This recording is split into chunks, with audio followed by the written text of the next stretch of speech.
बड़ागांव थाना क्षेत्र के पुवारी कला गांव में सिर पर वार कर वृद्ध की हत्या कर दी गई। सुबह बहू जगाने पहुंची तो खून से लथपथ शव देखकर चीख पड़ी। घटनास्थल पर लोगों की भीड़ जुट गई। सूचना के बाद DCP Gomti zone Pramod Kumar, ADCP Akash Patel समेत पुलिस अधिकारी मौके पर पहुंचे। फॉरेंसिक टीम ने घटनास्थल की जांच की और साक्ष्य जुटाए। पुलिस ने शव को पोस्टमार्टम के लिए भेज दिया है।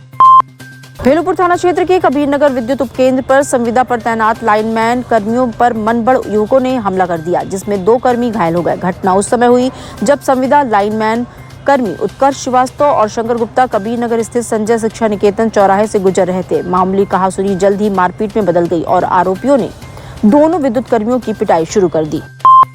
मिर्जापुर थाना क्षेत्र में 1 दिसंबर की रात इंडियन गैस एजेंसी के गोदाम में हुई 141 गैस सिलेंडर चोरी की घटना का पुलिस ने रविवार को खुलासा कर दिया। पुलिस ने डकैती में शामिल 4 आरोपियों को गिरफ्तार कर उनके पास से चोरी के 20 गैस सिलेंडर बरामद किए। वहीं 2 दिन पूर्व सरकारी शराब ठेके से चोरी गए शराब की पेटियां और नकदी भी बरामद किया है। गणतंत्र दिवस पर तिरंगा यात्रा के समापन पर रविवार को कबीरनगर स्थित संजय शिक्षा निकेतन के पास 2 पक्ष पुरानी दुश्मनी को लेकर आपस में भिड़ गए। आपसी मारपीट में मौके पर अफरा तफरी मच गई। सूचना पाकर पुलिस पहुंची, दोनों पक्ष के 8 लोगों को गिरफ्तार कर लिया। दोनों पक्ष पुरानी दुश्मनी के कारण आपस में भिड़ गए। करीब 2 दर्जन से ज्यादा लोग सरेआम ईंट पत्थर चलाने लगे, जिससे अफरा तफरी मच गई। मौनी अमावस्या पर त्रियाही योग के साथ 4 योग बन रहा है और श्रवण नक्षत्र रहेगा। मकर राशि में सूर्य, चंद्रमा और बुध के एक साथ होने से त्रिग्रही योग बनेगा। ज्योतिष में इस योग को बहुत ही शुभ माना जाता है। शिवशास सिद्धि, विषभ गुरु व वज्र योग बन रहा है। काशी में भी स्नान दान के लिए 10 लाख श्रद्धालुओं की भीड़ होगी। इसको लेकर प्रशासन द्वारा तैयारियां पूरी कर ली गई हैं। काशी हिंदू विश्वविद्यालय के दृश्यकला संकाय के चित्रकला विभाग में राष्ट्रीय कला कुंभ का शुभारंभ किया गया। इस भव्य कार्यशाला का उद्घाटन भारतीय प्रौद्योगिकी संस्थान के निदेशक प्रोफेसर अमित यात्रा ने की। उन्होंने इस आयोजन को विश्वविद्यालय में नई परंपरा की शुरुआत बताया, जो छात्रों को समकालीन कला की मुख्य धारा से जोड़ने पर एक अद्वितीय अवसर प्रदान करेगा।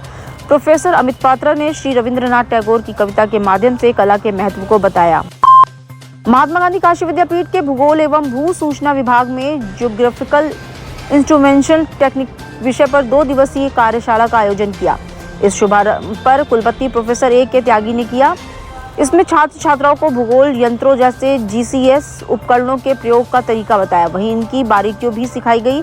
मुख्य वक्ता प्रोफेसर उषा सिंह ने भूगोल यंत्रों के प्रयोग और फील्ड सर्वेक्षण के महत्व पर प्रकाश डालते हुए कहा कि फील्ड वर्क भूगोल विषय पर आधारित है, जिसे आज के विद्यार्थी भूलते जा रहे हैं। देखा जा रहा है कि प्रायः इस समय कॉलेजों में या अच्छे यूनिवर्सिटियों में भी सर्वेक्षण के कार्य से लोग दूर होते जा रहे हैं। सर्वेक्षण के कार्य से दूर होते जा रहे हैं। इसलिए हम लोग एक तरह से देखा जाए तो जागरण कर रहे हैं इसके लिए कि जो हमारे पीछे के छात्र हैं, जो नहीं जानते हैं, उनको विभिन्न इंस्ट्रूमेंट के द्वारा उनको फील्ड सर्वे करा करके, उनका सर्वेक्षण करा करके उनको भूगोल के प्रति हम लोग रुचि जागृत कर रहे हैं। और भूगोल विषय एक ऐसा है कि बनारस हिंदू यूनिवर्सिटी के पूर्व प्रोफेसर और भूगोल के भीष्म पितामह प्रोफेसर R.S. सिंह जी कहते थे कि geography is mother of all sciences.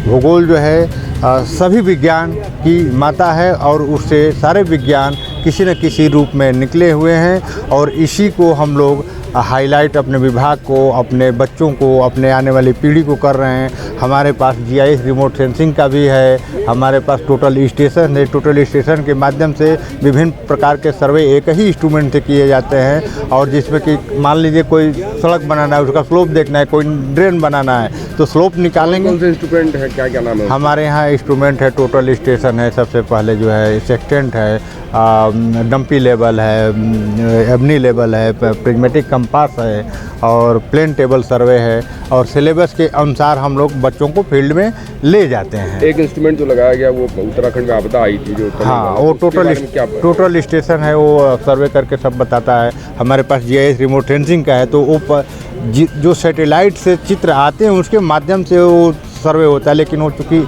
Lab में ज़्यादा उसका काम होता है, तो वो भी है हमारे पास, जो है बच्चे करते हैं। क्या लगता है कितना कारगर होगा ये बच्चों को? हम उम्मीद करते हैं कि 100% कारगर होगा। हमारे बच्चे इससे लाभान्वित होंगे। हमारे बच्चे कहीं जाएंगे, किसी भी इंस्टीट्यूट में जाएंगे तो उसके बारे में अपने आने वाली पीढ़ी को बताएंगे, अपने बच्चों को बताएंगे, सिखाएंगे कि ये सर्वे ऐसे होता है। हमारे टीचर ने ऐसे करा। हम लोग भी BHU में सीखे हुए हैं, अपने टीचर से BHU में हम लोग 7:30 बजे जाते थे क्लास करने और 4 साढ़े 4 बजे हम लोग छूटते। महाकुंभ के चलते काशी में श्रद्धालुओं की भीड़ उमड़ रही है। ऐसे में ऑटो ई रिक्शा चालक श्रद्धालुओं से अधिक किराया वसूल रहे हैं। इसकी शिकायत परिवहन विभाग तक पहुंच रही है। ऐसे में संभागीय परिवहन अधिकारी शिखर ओझा ने सख्त कार्रवाई की चेतावनी दी है। उन्होंने कहा है कि ऑटो ई रिक्शा चालकों के लिए किराया निर्धारित किया गया है, वहीं वर्दी पहनकर ऑटो चलाने का निर्देश भी दिया गया है। प्रयागराज में महाकुंभ मेला लगा हुआ है। लोग कुंभ में स्नान के बाद काशी का रुख कर रहे हैं, जिस कारण प्रयागराज महाकुंभ का पलट प्रवाह काशी में हो रहा है। भीड़ को देखते हुए गदौलिया से मैदागिन के बीच VIP प्रोटोकॉल और पुलिस की गाड़ियां भी चलने पर रोक लगा दी गई है। पैदल चलने वाले से ही शहर जाम हो गया है। काशी विश्वनाथ धाम से लेकर गंगा घाटों तक लाखों की संख्या में भक्तों की कतार दिखाई दे रही है। प्रयागराज में महाकुंभ मेले में शामिल होने के बाद काशी में श्रद्धालुओं की भारी भीड़ उमड़ पड़ी है। काशी विश्वनाथ मंदिर, गंगा घाटों और प्रमुख धार्मिक स्थलों पर जन सैलाब इस कदर बढ़ गया है कि हर तरफ भीड़ का नजारा देखने को मिल रहा है। घाटों, मंदिरों, सीढ़ियों और सड़कों पर इतनी भीड़ है कि शहर में जाम की स्थिति बन गई है। अनुमान के मुताबिक काशी में सोमवार को लगभग 10 लाख श्रद्धालु दर्शन पूजन करने पहुंचे।